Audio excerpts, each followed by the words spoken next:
1975ನೇ ಇಸ್ವಿ ಜೂನ್ 25ನೇ ತಾರೀಕು ತುರ್ತು ಪರಿಸ್ಥಿತಿ ಸಂದರ್ಭದಲ್ಲಿ ನಾನು ಮತ್ತು ನಮ್ಮ ಅಣ್ಣ ಇಬ್ಬರೂ ಜೈಲಿನಲ್ಲಿದ್ವಿ. ನಾನು ಬೆಳಗಾಂ ಜೈಲಿನಲ್ಲಿದ್ದೆ, ನಮ್ಮ ಅಣ್ಣ ಶಿವಮೊಗ್ಗ ಜೈಲಿನಲ್ಲೇ ಇಟ್ಟಿದ್ದರು. ಆಗ ಮನೆಯಲ್ಲಿ ನಮ್ಮ ತಂದೆಯವರ ತೀರ್ಕೊಂಡ್ರು. ಆದರೆ ನಮ್ಮ ತಂದೆಯವರ ಅಂತ್ಯ ದರ್ಶನಕ್ಕೆ ಶಿವಮೊಗ್ಗ ಜೈಲಿನಲ್ಲಿದ್ದಂಥ ನಮ್ಮ ಅಣ್ಣನೂ ಕರ್ಕೊಂಬರಲಿಲ್ಲ, ಬೆಳಗಾಂ ಜೈಲಿನಲ್ಲಿದ್ದಂಥ ನನಗೆ ತಿಳಿಸಲೇ ಇಲ್ಲ. ನಮ್ಮ ತಂದೆಯವರ ಅಂತ್ಯ ದರ್ಶನ ನಾವಿಬ್ಬರು ಆಗಲಿಲ್ಲ, ನಮಗೆ ಅವಕಾಶ ಸಿಗಲಿಲ್ಲ. ಅಂದರೆ ಇದು ನಮ್ಮದು ಮಾತ್ರ ಅಲ್ಲ, ಇಡೀ ದೇಶದಲ್ಲಿ ಇದೇ ರೀತಿ ಪರಿಸ್ಥಿತಿ. ದೇಶದೊಳಗೆ ಒಂದು ಸರ್ವಾಧಿಕಾರತ್ವ ಅನ್ನೋದನ್ನು ಆ ತುರ್ತು ಪರಿಸ್ಥಿತಿ ದಿನಗಳನ್ನು ನೆನೆಸ್ಕೊಂಡ್ರೆ ನೆನಪಾಗ್ತದೆ.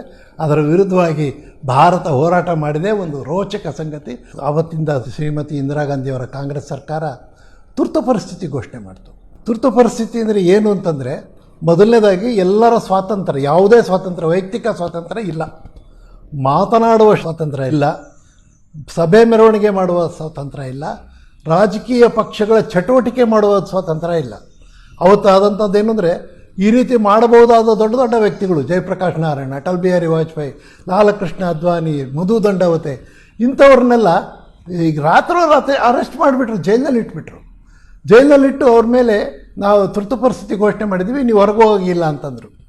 ಅವ್ರದ್ದು ಎಂಥ ಪರಿಸ್ಥಿತಿ ನೋಡಿ ಹೇಗಿತ್ತು ಅನ್ನೋದಕ್ಕೆ ಅಟಲ್ ಬಿಹಾರಿ ವಾಜಪೇಯಿಯವರ ಬಂಧನವನ್ನು ಪ್ರಶ್ನೆ ಮಾಡಿ ಬೆಂಗಳೂರು ಹೈಕೋರ್ಟ್ನೊಳಗೆ ಇವತ್ತು ಜಸ್ಟಿಸ್ ಆಗಿದ್ದಂಥ ರಾಮಜೋಯಿಸರು ಒಂದು ವಾದ ಮಂಡಿಸೋಕ್ಕೆ ಅರ್ಜಿ ಹಾಕಿದ್ರು, ವಾದ ಮಂಡಿಸಿದ್ರು, ಇದು ಸರಿಯಲ್ಲ, ಇದನ್ನು ಬಿಡಬೇಕು ಅಂತೇಳಿ ವಾದ ಮಂಡಿಸಿ ಇನ್ನು ಜಡ್ಜ್ಮೆಂಟ್ ಬಂದಿರಲಿಲ್ಲ, ಮನೆಗೆ ಹೋದರು, ಆ ರಾಮಜೋಯಿಸರನ್ನೇ ಅರೆಸ್ಟ್ ಮಾಡಿಬಿಟ್ರು.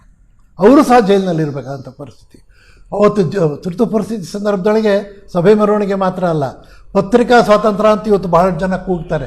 ಅವತ್ತು ಪತ್ರಿಕಾ ಸ್ವಾತಂತ್ರ್ಯ ಅಲ್ಲ, ಯಾವುದೇ ಪತ್ರಿಕೆ, ಯಾವುದು ಪ್ರಜಾವಾಣಿ ಇರ್ಬೋದು, ಅವತ್ತಿದ್ದಂಥ ಸಂಯುಕ್ತ ಕರ್ನಾಟಕ ಇರ್ಬೋದು, ಡೆಕ್ಕನ್ ಹೆರಾಲ್ಡ್ ಇರ್ಬೋದು, ಇಂಡಿಯನ್ ಎಕ್ಸ್ಪ್ರೆಸ್ ಇರ್ಬೋದು, ಹಿಂದೂ ಇರ್ಬೋದು, ಎಲ್ಲ ಪತ್ರಿಕೆಗಳು ತಾವು ಏನೇ ಸುದ್ದಿ ಪ್ರಿಂಟ್ ಮಾಡೋದಿದ್ರೆ ಪೊಲೀಸ್ನವ್ರು ಬಂದು ಕೂರ್ತಾಯಿದ್ರು, ಅವ್ರು ಅಪ್ರೂವ್ ಮಾಡಿದ್ದು ಮಾತ್ರ, ಇಲ್ಲದನ್ನೆಲ್ಲ ಹೊಡೆದಾಕ್ತಾಯಿದ್ರು.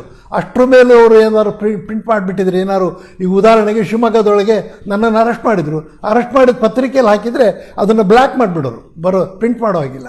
ನಾನಂತಲ್ಲ, ಯಾರದ್ದು ಮಾಡೋ ಹಾಗಿಲ್ಲ. ಆ ರೀತಿ ಯಾವುದೇ ಸ್ವಾತಂತ್ರ್ಯ ಇಲ್ಲ.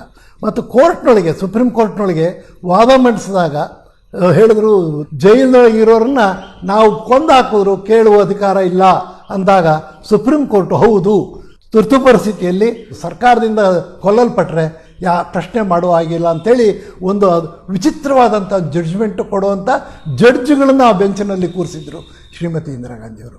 ಪೊಲೀಸ್ನವ್ರದ್ದೇ ಒಂದು ದೊಡ್ಡ ಅಟ್ಟಹಾಸ, ಮಾತಾಡೋಂಗಿಲ್ಲ, ಕೇಳೋಂಗಿಲ್ಲ. ಅವತ್ತು ಟಿ ವಿ ಇರಲಿಲ್ಲ, ರೇಡಿಯೋಗಳಲ್ಲಿ ಅವರೇನು ಹೇಳ್ತಾರೋ ಅದು ಮಾತ್ರ ಬರ್ತಾಯಿತ್ತು, ಇನ್ನೇನು ಬೇರೆ ಬರ್ತಾ ಇರಲಿಲ್ಲ. ಹಾಗಾಗಿ ಜನರ ಎಲ್ಲ ಸ್ವಾತಂತ್ರ್ಯ, ಇವತ್ತೇನು ನಮ್ಮದು ವಾಕ್ ಸ್ವಾತಂತ್ರ್ಯ ಅಂತೀವಿ, ಪತ್ರಿಕಾ ಸ್ವಾತಂತ್ರ್ಯ ಅಂತೀವಿ, ನಮ್ಮ ಭಾವನೆಗಳನ್ನು ವ್ಯಕ್ತ ಮಾಡೋ ಇದೆಲ್ಲ ತುರ್ತು ಪರಿಸ್ಥಿತಿಯಲ್ಲಿ ಯಾರಾದರೂ ಸ್ವಲ್ಪ ಜೋರಾಗಿ ಮಾತನಾಡಿದ್ರೆ ಅವ್ರನ್ನ ಹಿಡ್ಕೊಂಡೋಗಿ ಜೈಲಿನಲ್ಲಿ ಇಡ್ತಕ್ಕಂಥದ್ದು. ಜೈಲಂದರೆ ಏನು, ಜೈಲಿನಲ್ಲಿ ಇಡ್ತಾಯಿದ್ರು, ಇದು ಬೇಲ್ ಅಪ್ಲಿಕೇಶನ್ ಪ್ರಶ್ನೆಯೇ ಇಲ್ಲ. ಒಂದೇ ಒಂದು ಈ ಸಂದರ್ಭದೊಳಗೆ ಇನ್ನೊಂದು ವಿಷಯ ನನ್ನ ಮನಸ್ಸಲ್ಲಿ ಬರ್ತಕ್ಕಂಥದ್ದು ಅಂದರೆ, ತುರ್ತು ಪರಿಸ್ಥಿತಿ ಮಾಡಿ ನಾನು ತಪ್ಪು ಮಾಡಿದೆ, ನನ್ನನ್ನು ಕ್ಷಮಿಸಿ ಅಂತ ಹೇಳಿ ಕಾಂಗ್ರೆಸ್ ಆಗಲಿ ಶ್ರೀಮತಿ ಇಂದಿರಾ ಗಾಂಧಿ ಅವರಾಗಲಿ ಇದುವರೆಗೂ ಅವರಾಗಲಿ ಅವ್ರ ಪರವಾಗಲಿ ಯಾರೂ ಈ ದೇಶದ ಜನತೆ ಎದುರಿಗೆ ಕ್ಷಮೆ ಕೇಳಿಲ್ಲ.